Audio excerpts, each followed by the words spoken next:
Wassail, beautiful people.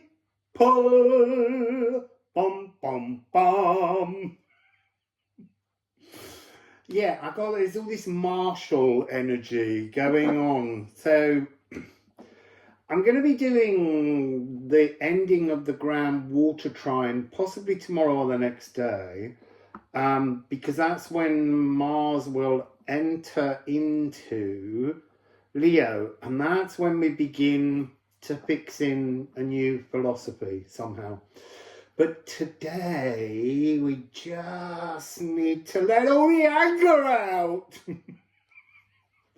There's this enormous sense of, as all of these emotions are coming up, they're going to make us feel really disconcerted. They're going to make you cross. They're going to make you angry. They're going to make you furious. And look, I'm not going to say that you just remain calm. That was the message. You know, this keep calm and carry on. No. Feel angry. Feel annoyed. Feel into this, because what you've got to do is you need to express it. And I want you to sort of imagine, I guess, while this is going on, that you're sitting in the counsellor's office, and your counsellor is Pluto, and Pluto is listening, and Pluto is asking you all those annoying questions back to transmute it, to change the energy together, you and Pluto, you as Mars. It's a lot of energy, and I'll be honest, sorry, there's a straight in the cards. There's a huge desire within me not to do this reading, because I fear that rage. I think we're all meant to fear that rage. We're all meant to know how we've been taught to suppress. And it's not about that rage coming up and becoming something without us, where we're fueled to be abusive, I would say. You know, in my life, I've had moments with people who have very strong areas that they just lob at you like Molotov cocktails, and they burn you up. And then, because they know they shouldn't have done it, because they acted without thinking, they then create a whole series of lies around us, around them, and around you, to justify why they had to behave so appallingly. And it hurts. And so, in a reflection, you decide to never harm another if you can help it.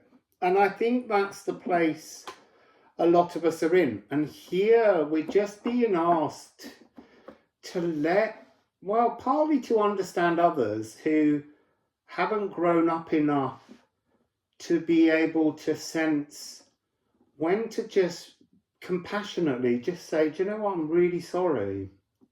Because we've all been through that. We've either done it or we've experienced it. And it is, whatever way we look at it, that Mars energy being projected towards anybody is just wrong. It's wrong. And when we do it, we should just say, I'm so sorry. Because that's softening it, is acknowledging it. Look, yeah, I know. There are people out there who throw those Molotov cocktails, say sorry every time, and then just keep lobbing them again. That's another whole story. Anyway,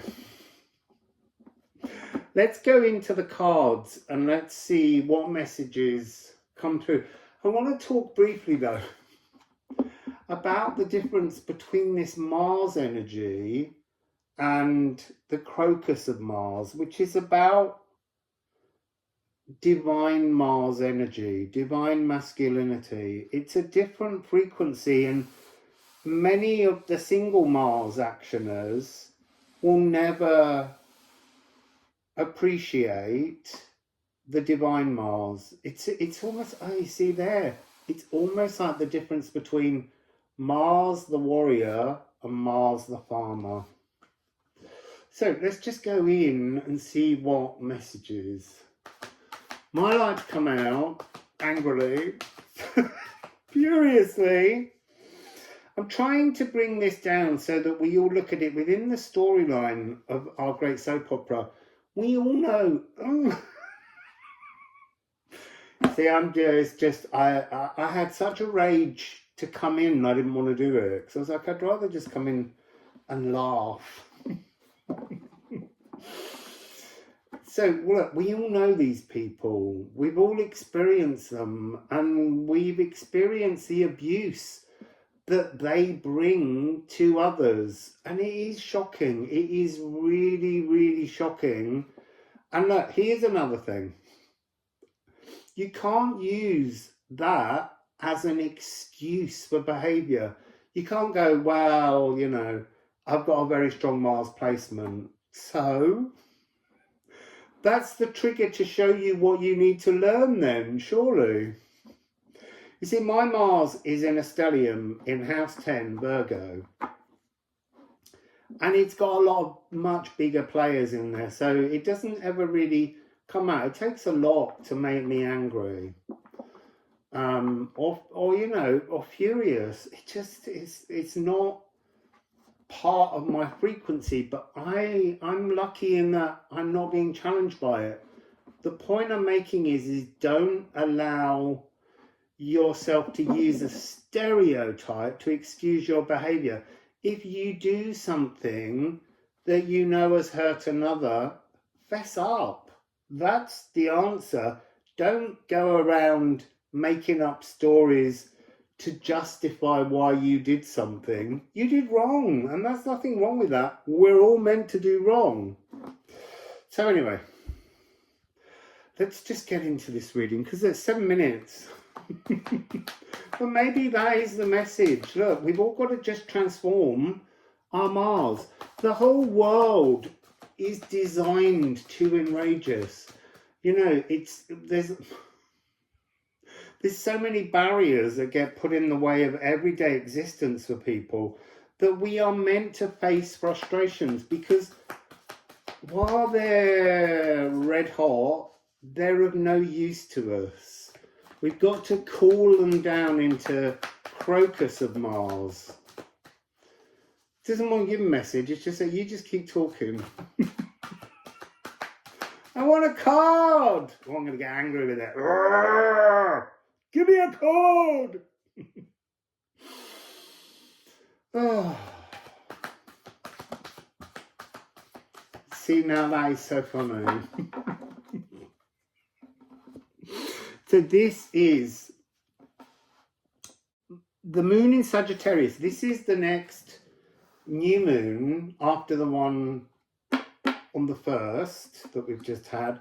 This is also relevant to this gathering party. There's a huge amount of people, characters, you know, deities in our story who are gathered right now in Sagittarius, which is the planet of expansion, the new philosophical mission.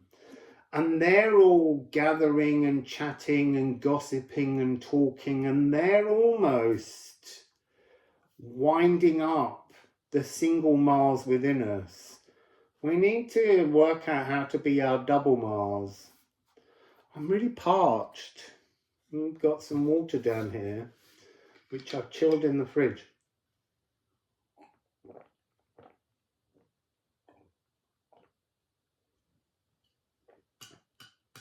This is like a bottle of Grand Water Trine. Nice, chilled, cool water to soften the angry ardour. So yeah, there's all these asteroids, deities, and they're all gathered. And by the time we get to the party on the 7th of December, remember this is on the 1st of December, but they're already there.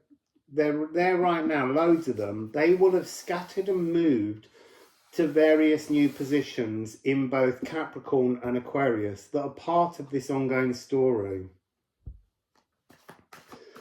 This is spirit mentored. Lean in to create, lean into your anger to create a new understanding of what is a hidden frustration within us. I chose this today because it's the nearest I have to anger, rust. But look, rust is a characteristic within iron. Oh, you see? So, iron rusts, and that's when it becomes iron oxide. What causes the rust? Moisture in the air. What's moisture? Water, emotions. The emotions can rust those single Mars holders. We need Mars to be double Mars, crocus of Mars, post-calends of October. So the first one out was, look, essence. This is about redefining our essence. Having a more honest projection, not a rusted, furious, frustrated projection. Essential oils. You see, I'm being shown cleaning the rust off with some kind of oils. This is about preciousness. What do we get between these two? I am unskilled and I am false. Anger is that. That's exactly what it is. Anger is the projection of insecurity, a sense of inner failure and fury. That's what it is. That is what anger is. If you are angry, you're false, because you're not actually just admitting the emotional truth within you, which is your double Mars. So, I'm qualified, I am authentic. Qualified to be authentic because you've faced the trials of the hidden furies and frustrations within that need to be quelled with a capital Q. And then it's really interesting. It's like, it's amalgamation, which is House Libra. And it's interesting that the calends of October are in Libra. That's when we become the farmers, the harvesters, the people that create security in the world and then rot. So it's saying you're being drawn right now with this grand water trine, you're being drawn in to observe what is rotten, what needs to be decomposed. You know, and that is fury and anger that we project on others, rather than leaning in and understanding what that fury is within us. So amalgamation and rot. I am sapped, I am alone. And then I am partnered, I am energized. Who are you partnered with? Your other Mars. First of all, this is really interesting. This is like,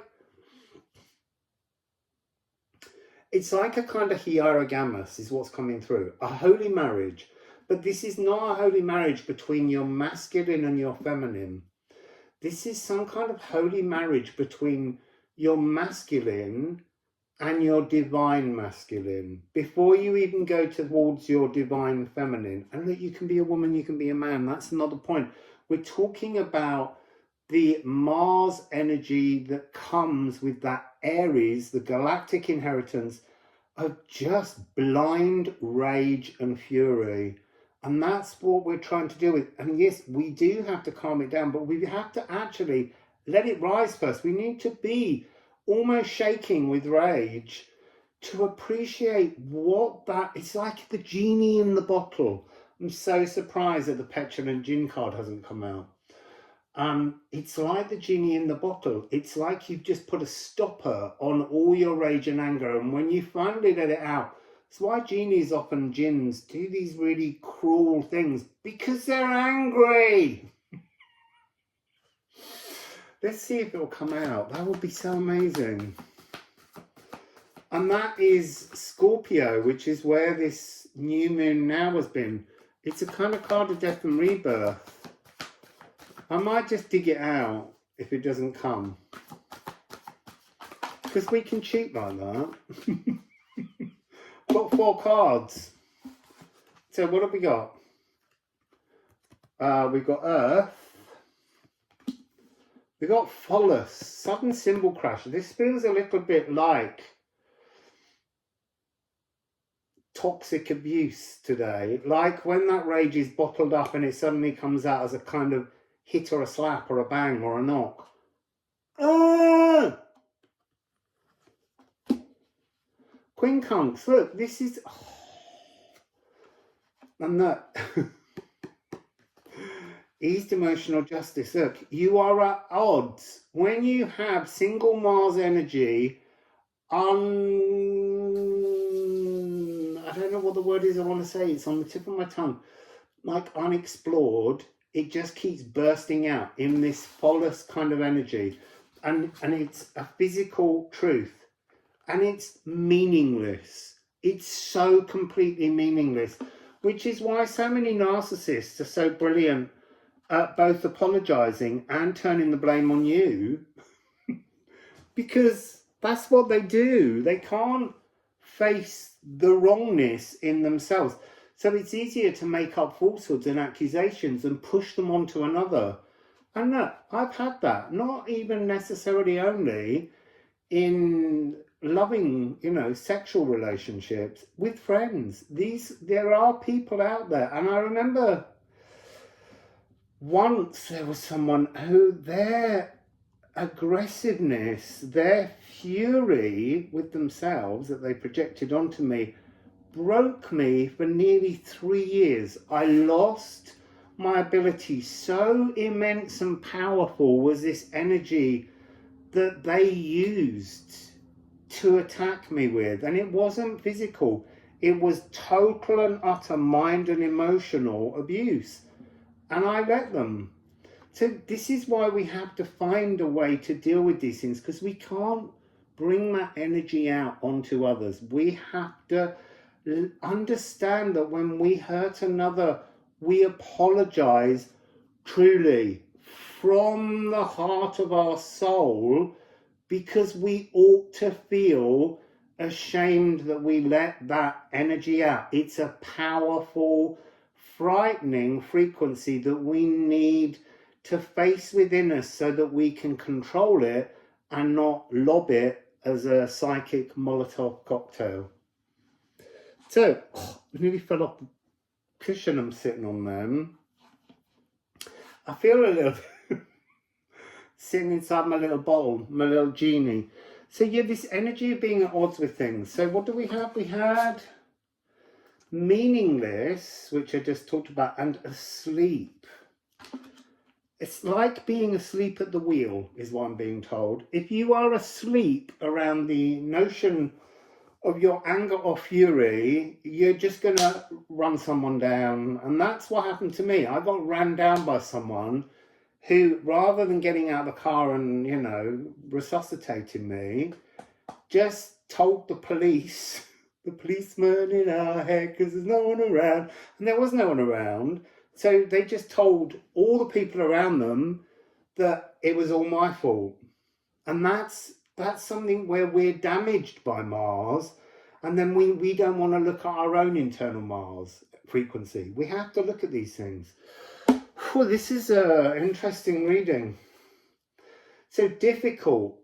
Things are difficult and things are hard. That's what Mars does. Mars puts a layer of rust, puts the bottle around the Djinn. I was going to look up Djinn. So let me find where that card is, because it's actually interesting. You see, we've got this house 7. We've got this house 7. There's something of the jackpot, 3 7s, to come into alignment, to lean into, to fully understand the inner Mars is like hitting jackpot. So I'm actually going to draw out Mars, if I can find him.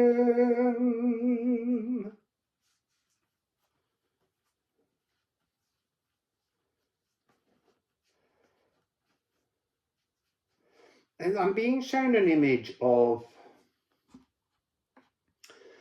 a bonfire, which just everything goes up in flames and it's got no control to it, and a blowtorch where passions are being used with a focused intention to create. Come on, where are you? It's trying to make me cross. That's interesting. 1331. I just need to show that because it's in a mirror form. Getting close, because that's also Ophiuchus. So there is something about focused intentions makes a better reflection. Oh, there's Mars. Oh, look, I can see the petulant Djinn, but there it is. They were all right at the top. They were just under the surface waiting to be seen. So let's just look at petulant Djinn. So, oh no, let's just look at all three of them and then I can put them up on the screen and then I can talk about them. So here they are, Mars, petulant Djinn and Crocus of Mars. Now, this is House 8, Scorpio territory in terms of the collective. We all have different House 8s, but if we look at it as collective, then it's ruled by both Pluto and Mars, as you know. So there we have those three cards. So what do we have on the back? It's really interesting. Let's just look at these first before we go to the other. So we're looking on the back of Mars and the back of Boyle. And it is, I am weak and frigid. I am giggling, I know, because I've already transformed these energies. I'm thinking of kind of like, you know, how there are so many things to do with sexuality that create weaknesses and frigidities and erectile dysfunction in men that makes them angry. It's like it's a surefire thing there. So I am powerful, I am fervent.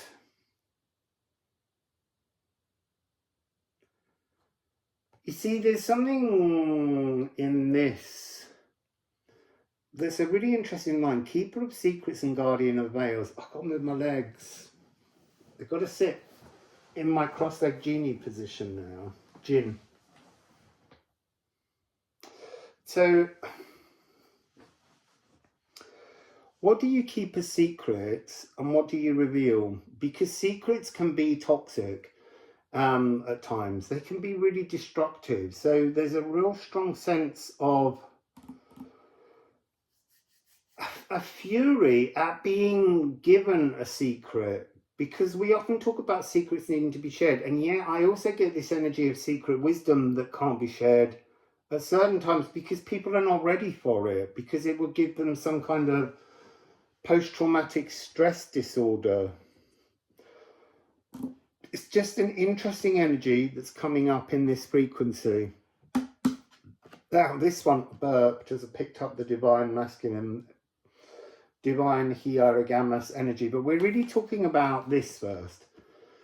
This is like raw masculine, then there's an emotional masculine, there's a divine masculine.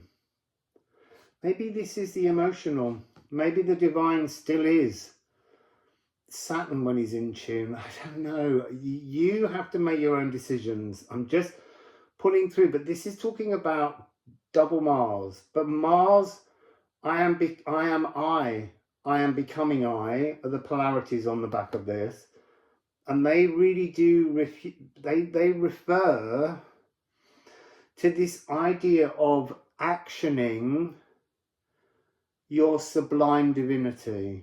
Not raging, but actioning all that is marvelous. This is like a wizarding energy. It's almost, and that's always fascinated me. I have a real problem with tarot. The Magician, the Emperor, and the Hierophant. It's not a problem. It's just something that I think we misunderstand. In the beginning, there was the void, and there was all this chaos outside the void. And the magician steps outside from inside and creates the entire cosmos. And then he stands there and he's like, wow, I am so proud of myself. And pride is a different emotion. And at the moment that he feels this pride, because it's an emotion, and he was just out there coldly observing, experimenting, almost like being a kind of inquisitive alchemist, the magician card. He took all the elements and he created the whole cosmos. He actioned it from thought. The thought is the divine feminine inside the veil. And at that point, she descends because he's had an emotion in the physical. She can now step in with all the emotions, and like a tidal wave, she crushes him. And then she says, this is beautiful what you've done. It's amazing. I love it. I can't believe all this physical, real, beautiful stuff that you've alchemized and made. But I need to descend as an empress and create life because you've selfishly made it just for you. So she says, go away. And when you've learned to be emotional, come back. And so he goes away. And then she descends as the empress, the emotional feminine, and she creates all life, all the life. Now, the problem is, because she respects and loves and cherishes and adores life in the physical realm, she is not aware, bothered. It's difficult to communicate. In many ways, she doesn't mind that life kills life. That's part of life. And so an ivy is a beautiful plant, but it can kill a tree. It can choke a tree and pull it down. And this doesn't bother the Empress because in her mind, there's just more life to come. She's made life that life self reproduces in many ways. Or with each other, they reproduce.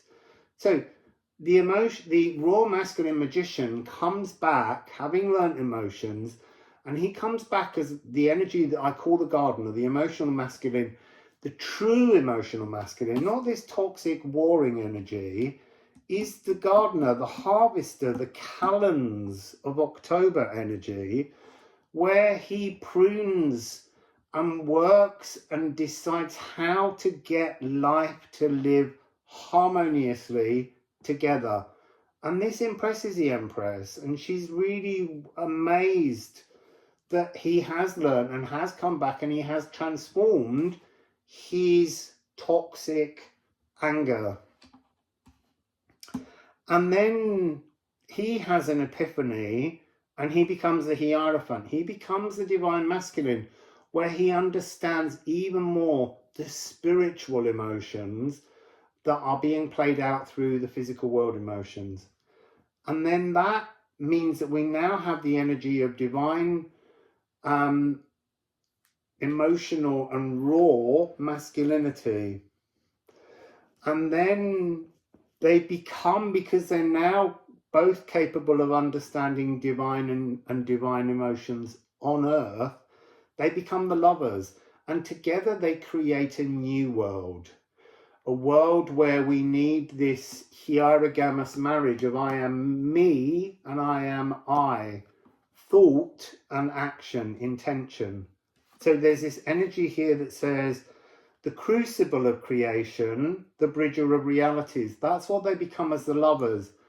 But then there's just this little moment that happens where the raw masculine ego energy of the magician just has a moment where he remembers he made all this. Yeah, he learned all this other life stuff and emotional stuff, but he gets a little bit whoop, whoop, whoop. He's on his little chariot and he's riding along, and that's card 7.